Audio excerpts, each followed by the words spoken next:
Good morning. How are you guys?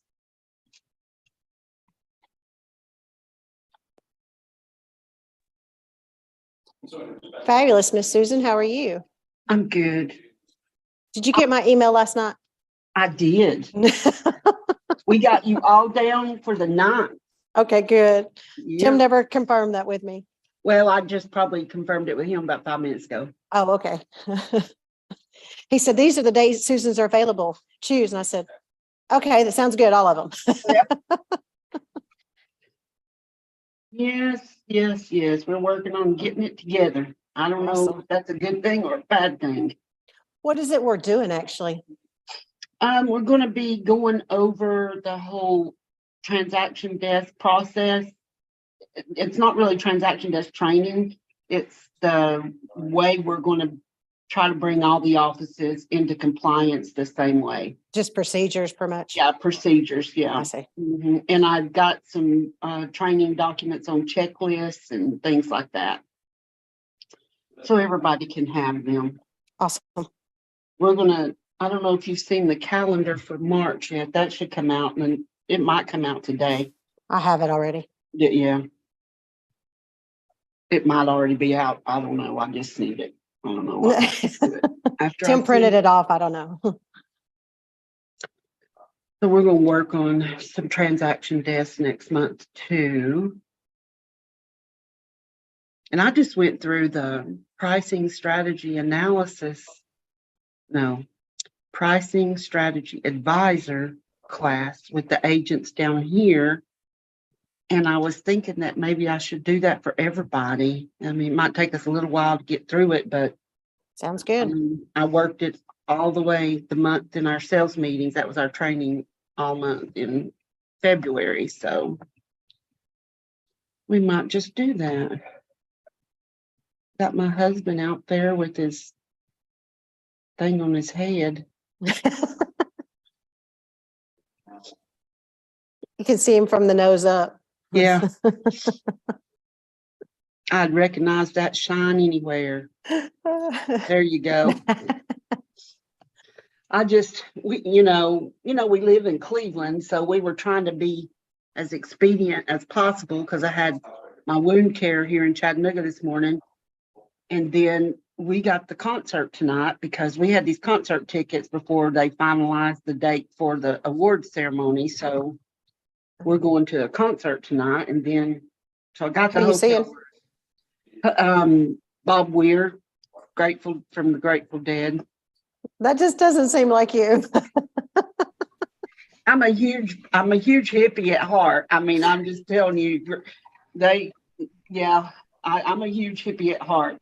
Clearly. I would wear the straight hair and I got my Birkenstocks on, and that's just, I like the bohemian look, I guess, if you will. Of course, in years past, I haven't weighed what I weigh now, so it might not look as good now as it did. But I've never grown out of that. It's been really fun times. Yeah, it just is the way I am. I can't really be something I'm not, But I was getting my clothes together to go to the award ceremony. So I go for wound care and they put another Una boot on my leg. So now I don't know if what I brought will work. I don't know about shoes, and I don't know. We may have to turn around and go back to Cleveland. That stinks. I don't know. But it is what it is. That's a fact. Yep. We got about a minute left. Well, there's my Deborah. That's my Deborah. So, oh my, name tag must be in the truck. There's my Debbie. Couldn't find my buttons. All right. Yes. So, well, boy. So, Debbie, at my Tuesday morning, they had a bunch near the wraps. I got a couple of them. Love it. Yes. Gorgeous. I'm telling you, I love going there and finding this stuff. You guys ever look at Tuesday morning for stuff? No, what is it? This is to hide your, that it's a wrap, What's Tuesday morning?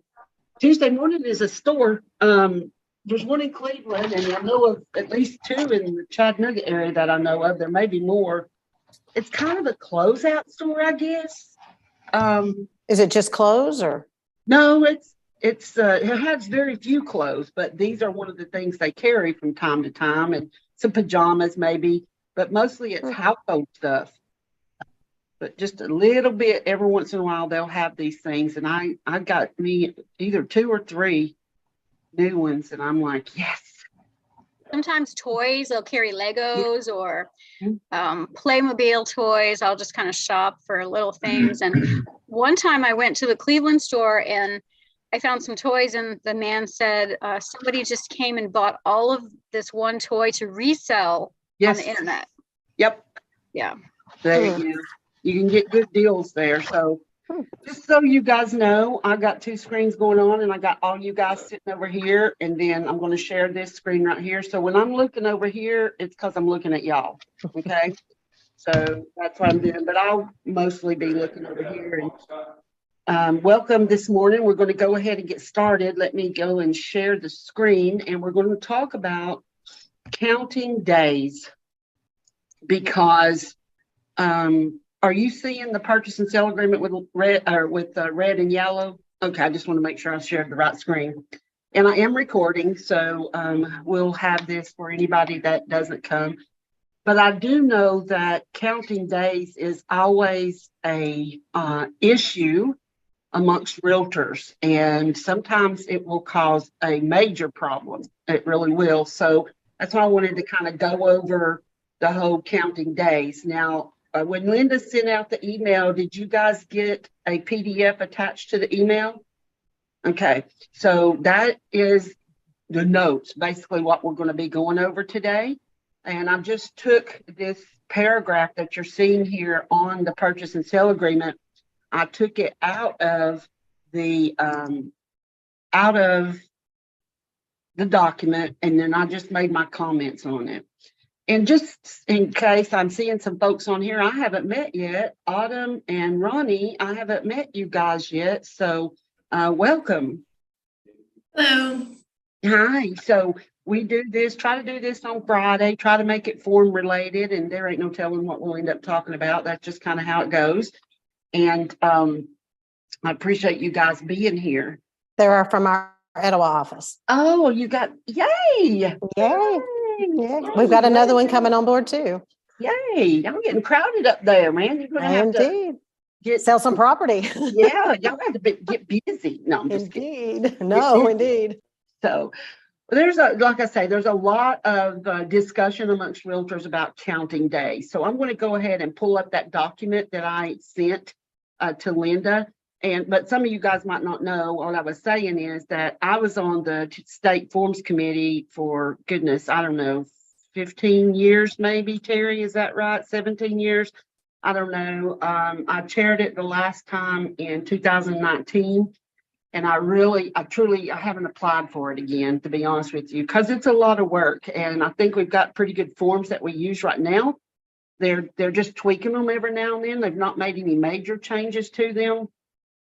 And but over the years, we have worked on these forms. But something that has not changed all these years is days and how to count days. We use calendar days. Now, you may be exposed to people out there who want to change things to business days. Okay, I'm not going to tell you that that's illegal. Okay, it depends on what you do with it. However, what are you changing to business days? And I'm going to tell you that our policy is you don't change to business days. You stay on calendar days. And if you get an offer that has business days, go talk to your broker, because you really want to bring it back to calendar days, because every form we have, except one, no, that's not even true. Every form we have is on calendar days. And the reason I said except one is that we have one form that the buyer's first right of refusal form. it uses calendar days, but it doesn't give you the opportunity to move the date, if you will. It has drop dead dates on it. So, and that's what a lot of folks don't understand is that we have moving target dates on a lot of the stuff that's going on in our transactions. And as realtors, we have to keep up with them. So I'm going to go back over here to the form real quick, and I'm going to read you. This is in paragraph 15E, which I call the legalese paragraph. There's not a single blank in this section 15. So that tells me, and this is the way the forms committee felt about it, most people don't read it because there's no blank to fill in. We'll skim it and we will paraphrase it to the people we're working with. But it's really an important section, 15 is, because it's got a lot of information in there. Okay, so everybody knows that when you make an offer on a property, that you then have what is called the acknowledgement of receipt, which you can see that down on page, oops, I'm sorry, I can't drive this morning. On page 11, right here, this is the acknowledgement of receipt, and it's referred to as the binding agreement date throughout the contract form, okay? However, real estate licensees do not bind contracts. And we can go back up to section 15, and you can see that right here in 15A that no real estate agent has the authority to bind the buyer or the seller to a contract. But it says that we will work with that acknowledgement of receipt as the binding agreement date for convenience, okay, and establishing performance deadlines. So that date is going to be your binding date, and you're going to hear me call it that. So that's the date you kick everything off of, okay? So if this morning, Friday morning, February the 24th at 10:07 a.m., I received an acknowledgement of receipt to fill out, and I filled it out at that time and sent it back over because let's say my seller accepted somebody's offer, then this today, February 24th, would be the acknowledgement of receipt or the binding agreement date. So then it gets a little confusing because this sentence right here, it's the last sentence of the paragraph where it says, in calculating any time period under this agreement, the commencement shall be the day following the initial date or the signing date. So if I sign it today, think of day zero. That's what today is. It's day zero, and tomorrow will be day one. So if I've got let's say we go under contract today, right? We're under contract. So today's day zero, Saturday is day one, Sunday is day two, Monday is day three. Okay, so there's a deadline up in loan obligations that's due in 3 days. So it would be due by 11:59 p.m. So let's just read this because we do have two new folks on here. Line 438 says, number 4 says, the term days used throughout this agreement shall be deemed to be calendar days ending at 11:59 p.m. local time unless otherwise specified in this agreement. Local time shall be determined by the location of the property. And that is very important too, because if you are working with someone that's coming from out of state, let's just say they're coming from Nashville even, they're in a different time zone than we are. So the time is calculated wherever the property is, okay? Not where the buyer might be or where the seller might live. It's where the property is. So we got to remember that because times can become important while we're working in our documents. So we have to remember that. And that's one of the things on transaction desk that we will go over also is to make sure your transaction desk is set up with the right time, because it defaults to Central Time and you have to change it to Eastern Time. So days used throughout the agreement shall be deemed to be calendar days ending at 11:59 p.m. local time. And so then it goes on to say, in the event a performance deadline other than, and those two words are very important.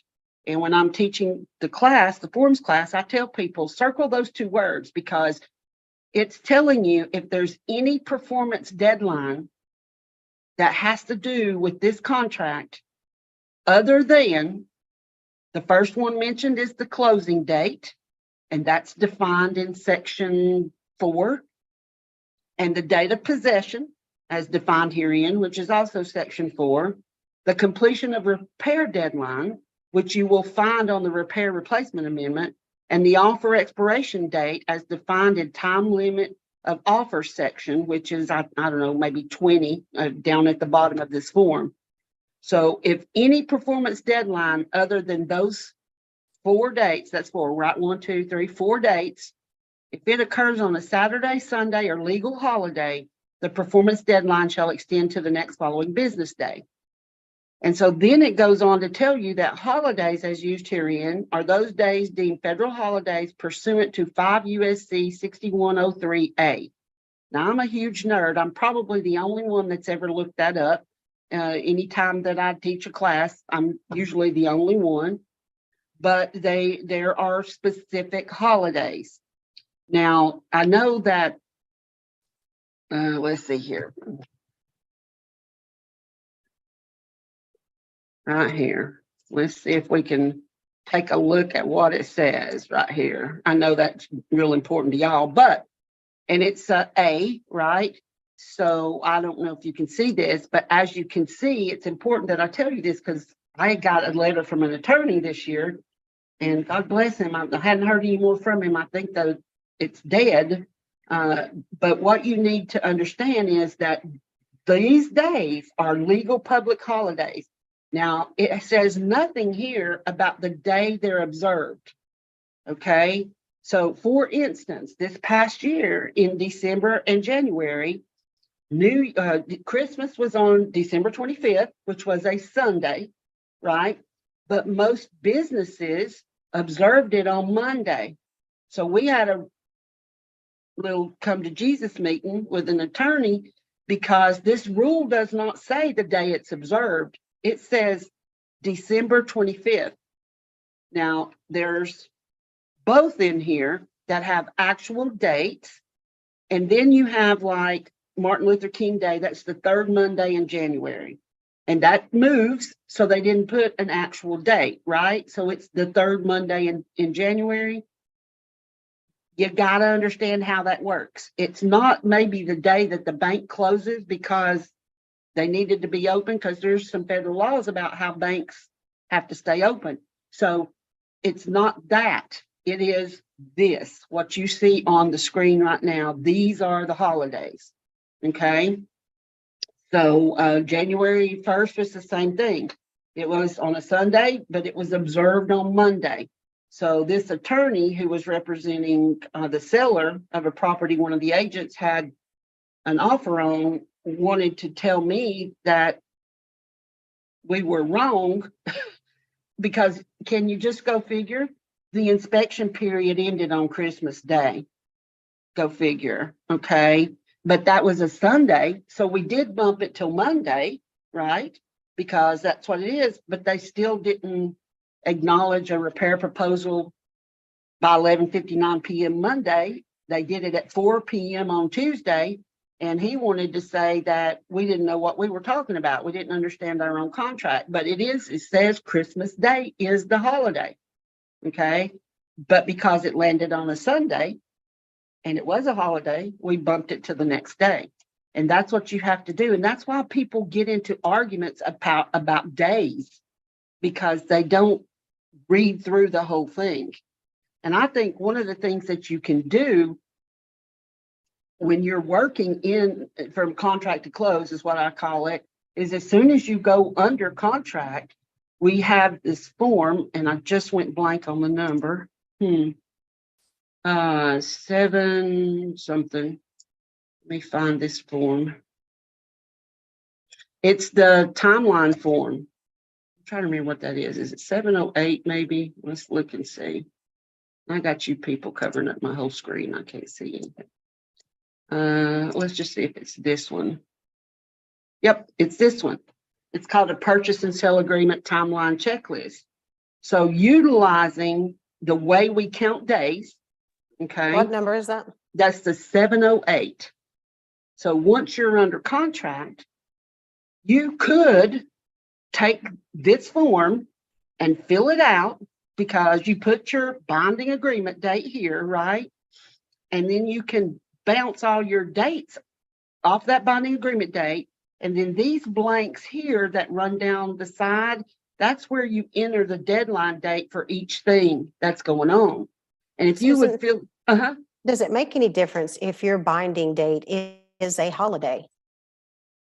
it's still the bonding date. No. Okay.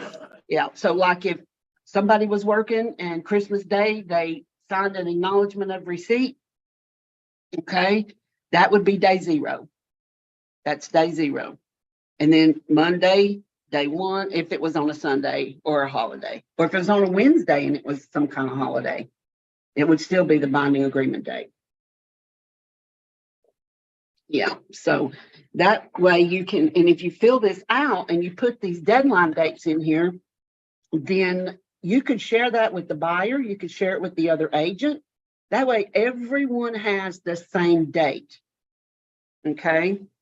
And truly, if you do that, I could probably count on my hands how many agents will pay attention to dates until they absolutely have to, just saying.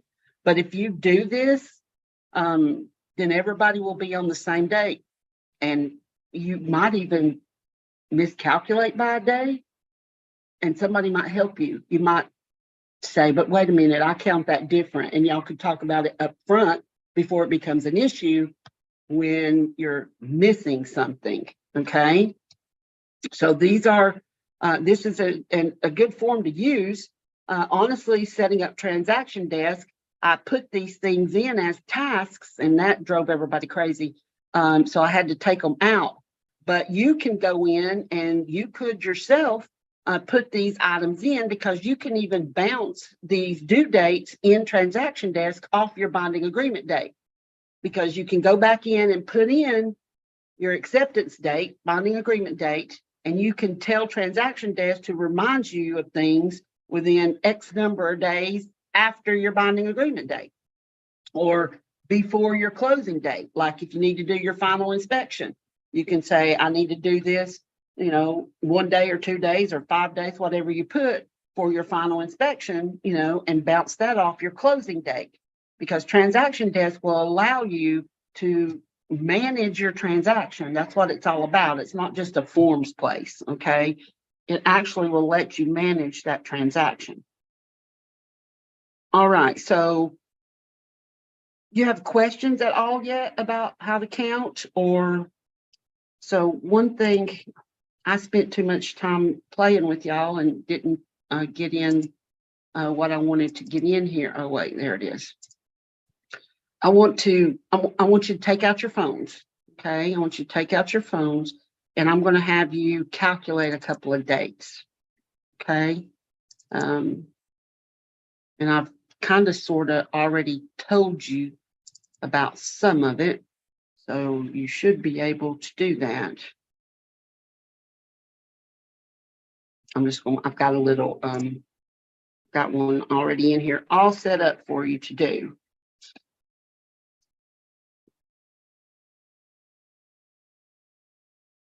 Anybody had any other agents and have an issue about counting days that you want to share?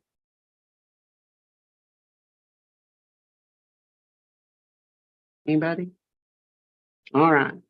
So you should be seeing this. So, well, let's just answer a couple of these questions, which we've already talked about, so you should know the answer. So according to the PSA, is the purchase and sale agreement, what days are they? Business days or calendar days? Calendar days. I saw mouse moving over there, just so you know. Oh, y'all can't see that. Y'all are seeing the wrong thing. Hold on. Let me switch this around.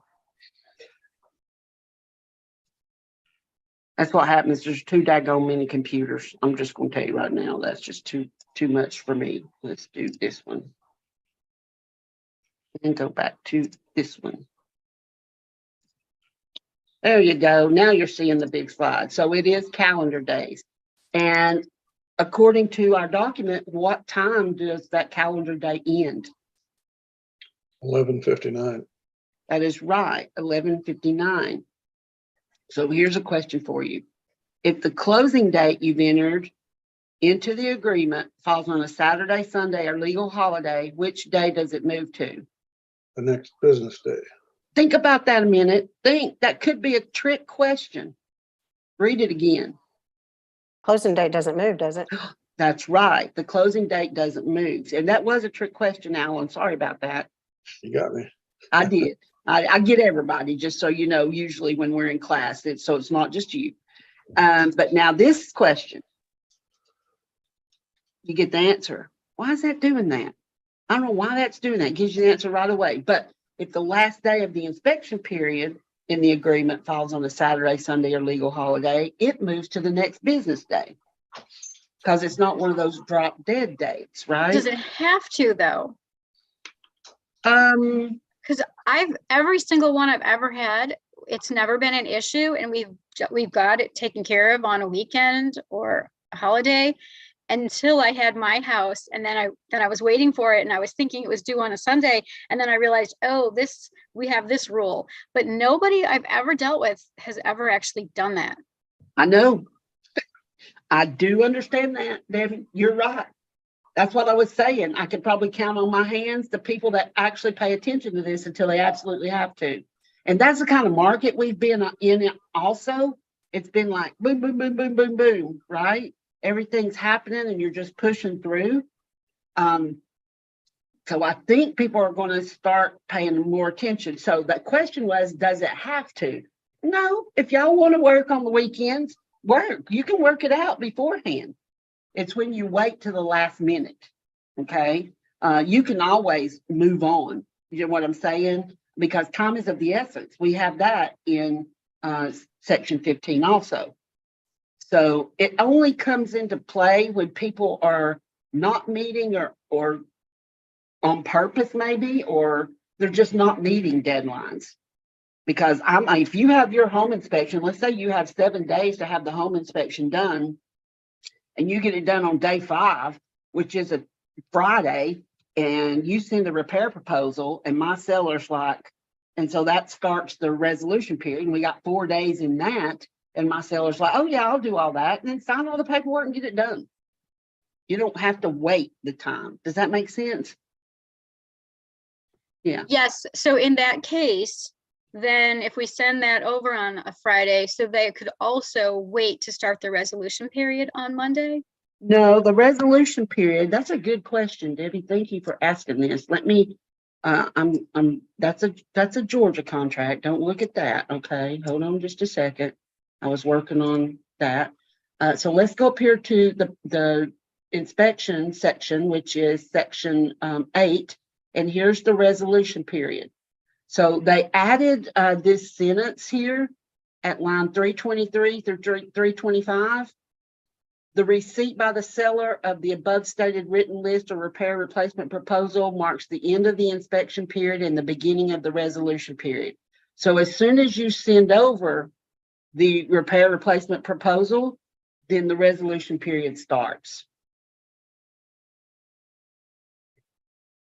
So let's say you had, like I was saying, let's say you had a 7 days for the home inspection, but you got it done in 4, and you sent over the repair replacement proposal, repair replacement proposal 654.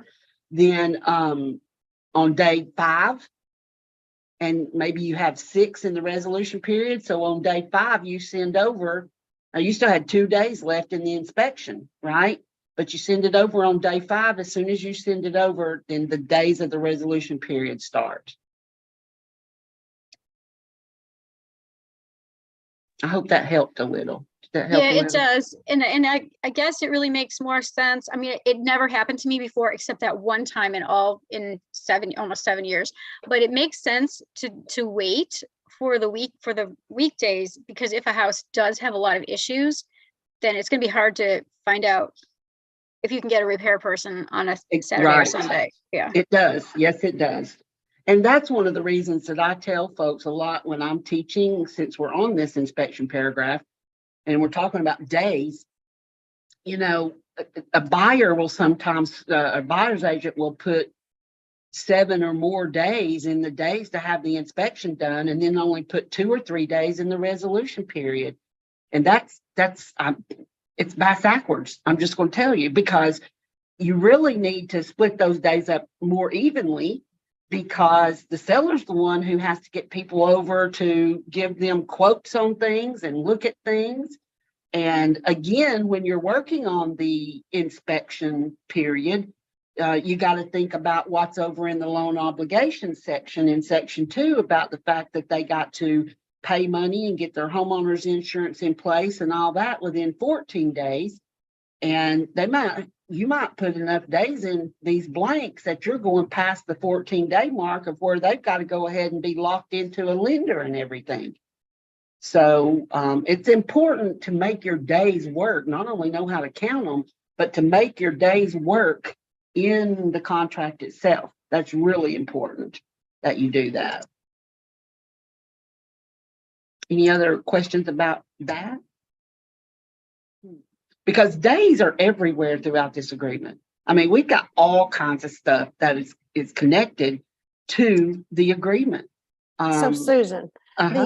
the actual resolution period, is that not just the time that the buyer and seller have to say who will fix what, not to actually get it lined up, right? Right. No, it's just that it is for them to negotiate the resolution of that repair request that's been Okay. sent over. But sometimes, I mean, we just got one and they want to have an electrician come and look at it because they don't want to make the repairs themselves. So if anybody's tried to get anybody to do anything, I mean, handyman, electricians, plumbers, I mean, you got a few days, sometimes a week before they can get out and see you. And when you only have 3 days, because it may be that the repair is going to cost a lot of money, and sellers like to know that. I mean, they don't want to just to commit to something that they don't understand, right? So yeah, it is to negotiate that. So even at 6 days, let's say you put 7 days in to have the inspection and 6 days for the resolution. I mean, sometimes it's hard to get somebody out there in 6 days. I think the one we're working on was a 5-day, if I'm not mistaken, resolution period. And they really had to scramble to find an electrician that could get in there to tell them something before the resolution period is over. Now, on that note, you can always extend that resolution period, but you have to do it before 11:59 p.m. of the last day that you have in the blank. Because in this instance, talking about this scenario in the purchase and sale agreement and talking about dates, if you don't extend it, then the contract automatically terminates at midnight that night. And I can't get up the next morning and execute an amendment to bring it back to life. We don't have that in Tennessee. We don't have that. The contract's dead. So you can't bring back something that's dead, terminated with an amendment or a counteroffer. You would just have to submit the whole offer again. You could do that. And I've done that before. So it's extremely important that we as realtors stay on top of the dates and times in the agreement. And that's another reason that this checklist is good. It really is. And some of it won't pertain. So, I mean, if you've got an inspection going on and you got a loan going on, you're not going to have to deal with this proof of funds stuff and all down here. I just put NA in there. And truly, on this appraisal, you can only say yes or no if it was contingent on the appraisal, and you won't know this information until the appraiser calls somebody and says, I'm going out to the house. It's not like we used to know. We used to know all the time. But not everything is going to apply to your transaction because everything is on the checklist. So you will only use what applies to your transaction. And one of the things that a lot of folks, when we talk about days in the contract and how to count days. Hold on. Oh, there it is. I'm like, wait a minute, I lost that form. Where'd that form go? Oh, is earnest money. Because I will get people still to this day, and this has been changed for more than 10 years in this form, but I will get people to this day ask me if I've deposited the earnest money yet in the days that's in the contract. Guess what? That's not in the contract anymore. The depositness of it is not. I went too far. Sorry, here it is. It doesn't tell me that I have to deposit it within so many days. What it tells me is I got to receive it in so many days. Okay. So as a broker and as an agent, however many days you put in here, and we really don't want you to put more than 5.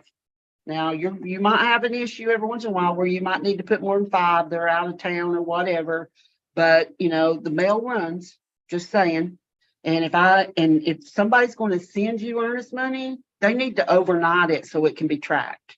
Okay, they don't need to send a check or money order or anything like that through regular mail. And so they need to 2-day overnight it, or, you know, the 2-day delivery or overnight it. So we really only don't want you to go over 5 days in this blank. Okay, the best practice is to get it when you write up the offer. That's the best practice. Okay, and so that it doesn't talk about depositing. So what the rules say is that as an affiliate broker, so anybody that's not the principal broker, the managing broker, affiliate brokers have to turn into the broker any earnest money they get. And the word used in the rule is immediately. Okay. And then the rule says that the broker will deposit it promptly after receiving it. You know, so I mean, if you get it on a Friday evening or a Saturday or Sunday, and the broker doesn't deposit it until Monday, it's fine. Okay, but you need to get it to the broker. And the number of days right here. And you will have to count that, because if it's not received, then everybody has something to do, and there's days involved in that. So you got to keep up with that. If you don't get it within so many days, it says down here, if it's not timely received, or if it's not honored, in other words, if the check bounces, whoever's holding it, the holder, which should always be Weichert Realtors, if you're writing up the offer, always your firm holds it. Then we have to notify everybody via the notification form that we don't have the earnest money. And then the buyer only has 1 day to deliver good funds, or what they call immediately available funds. And if they don't do that, then the seller has the right to terminate the agreement. So days are extremely important in what we do. And so we have to know how to count them. We have to know which ones move. Okay, so let's talk about the movement of it. Okay, so what if we have 3 days there and we don't get it? We're supposed to notify, right? So earnest money is another one of those that it doesn't move because it's not really a performance deadline. And I'm going to tell you, I argued that point when I was on the forms committee. To me, that's a performance deadline. They have to perform and bring that money, right?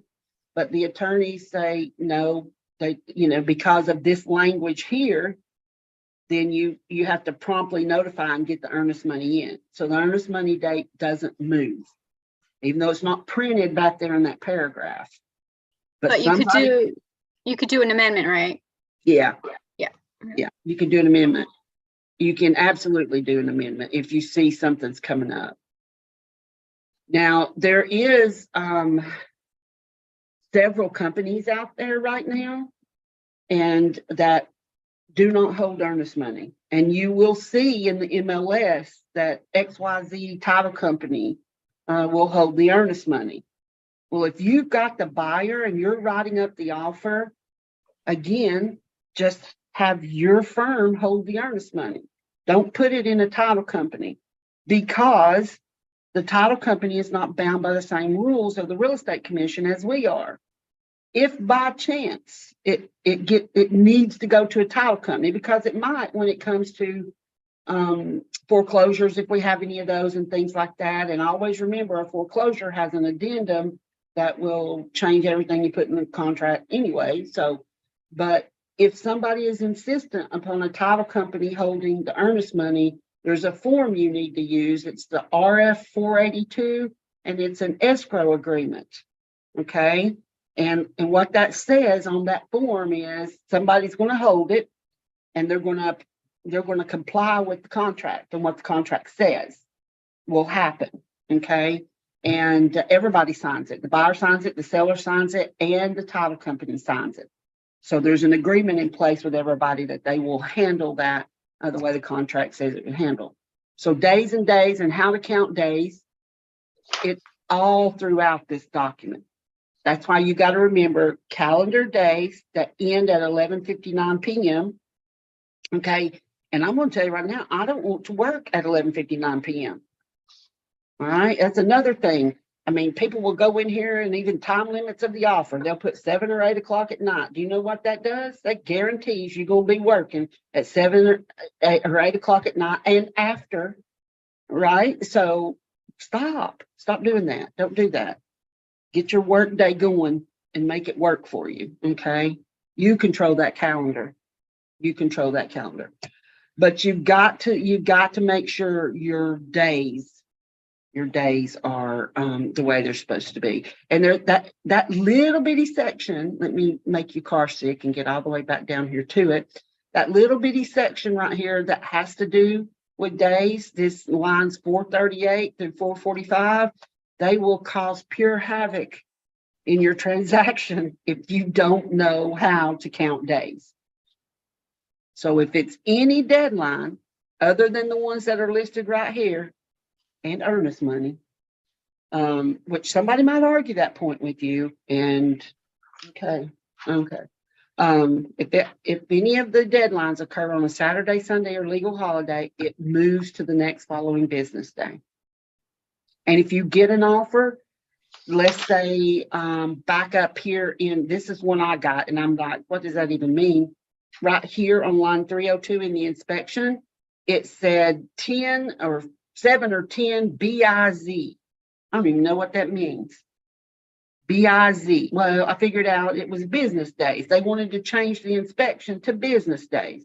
Well, the problem with that is, where's the definition of a business day? And that's one of the main reasons we didn't use business day in the forms way back when. It's because there are different definitions of a business day. Now, we may all think in our head Monday through Friday, 9 to 5, which is what we do. I mean, we kind of go on that when we're talking about moving to the next business day. And then lo and behold, the Dodd-Frank Act came out in 2012 and defined a business day as an added Saturday. So there's actually more than one definition of a business day now. So if by chance you get something like that, then talk to your broker, because you may need to, counter offer it and take that whole business day junk out of there. Because, and if you put 7 BIZ right here, are you only changing that to business days? Or are you changing everything in the contract to business days? What are you doing? And that creates ambiguity, which creates problems. Okay. And also remember, as a real estate licensee in the state of Tennessee, you cannot draft a contract, nor can you practice law without a license. So you got to be careful what you're changing. I'm not going to tell you, you can't change basic stuff. But when it comes to the whole vernacular of the way all the forms work together, you got to be careful with that, real careful with that. Questions about days? And I didn't read for you. Well, I don't even know where it's gone at this point. Let's see here. There. I did not read for you line by line what we have on here. I didn't want to just come in here and read it to you, but I did give it to you so you can read through here. Okay. And these are, I left the A off right there. Sorry, typo. So this is some direction for you on how to count days. And I don't care if you share that with people. because some people will argue with you about days. They will flat argue with you about days, but that's another reason that you should be using the timeline. I want to call it what it used to be called. It used to be called the timeline compliance, but now it's called a checklist, the timeline checklist. And even if you don't use that form, there's an agent down here in Chattanooga, Paula McDaniel, and Debbie probably knows who she is, but she's a very profitable real estate agent. But her and I had this discussion, good grief, 15 years ago, maybe.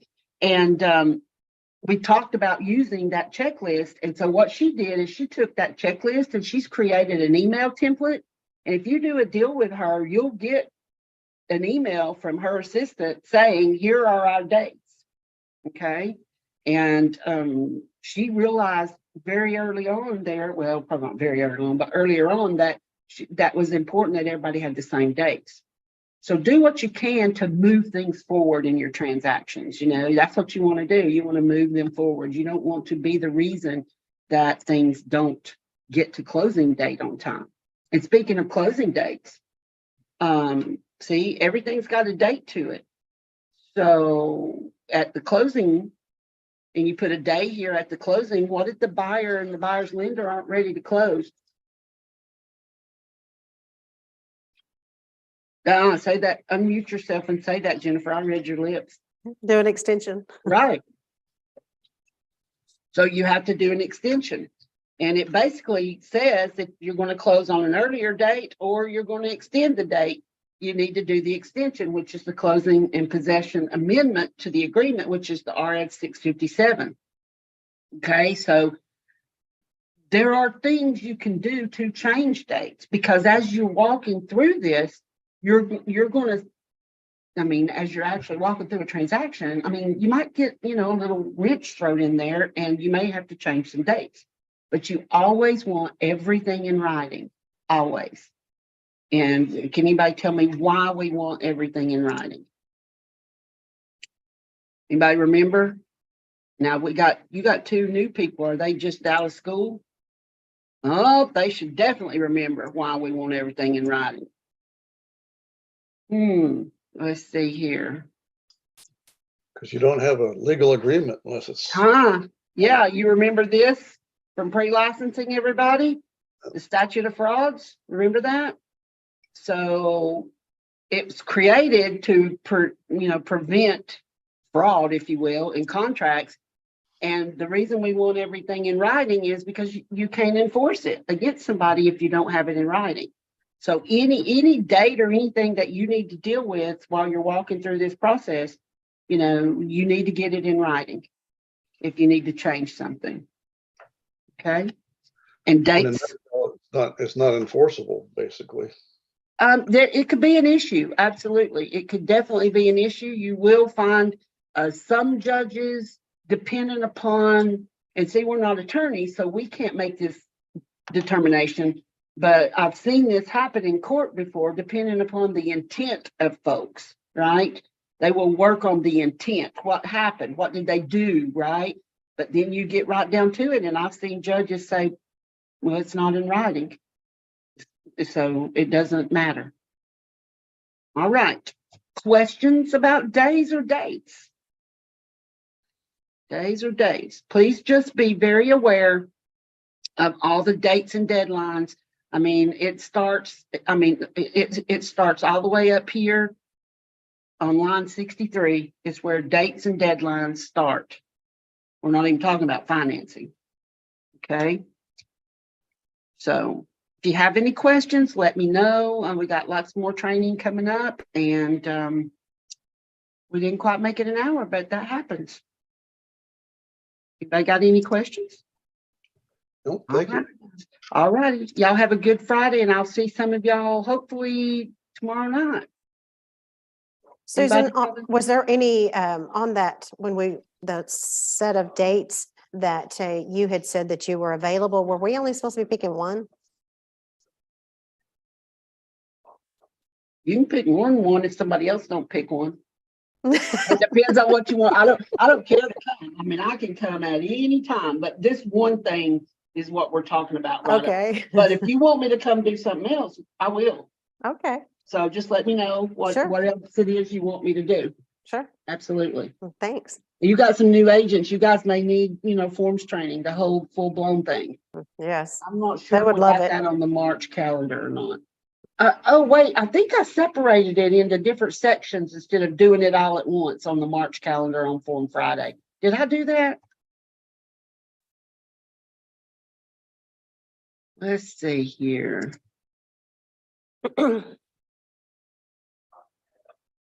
Mm, We've got, the first one is why the vendor list. And then the next one is purchase and sell agreement, section 1 through 3. And yes, then 4 through 7, and then 8 through 12. So yeah, it's separated out. yeah, I separated it all, because I saw people's eyes glaze over from time to time. When you do 4 straight hours, it just gets, well, so, but I can come do that for y'all. I don't care to do that. Y'all just let me know. Will do. Thank you. All right, guys, y'all have a good weekend. You as well. Thanks as always, Susan. Bye-bye.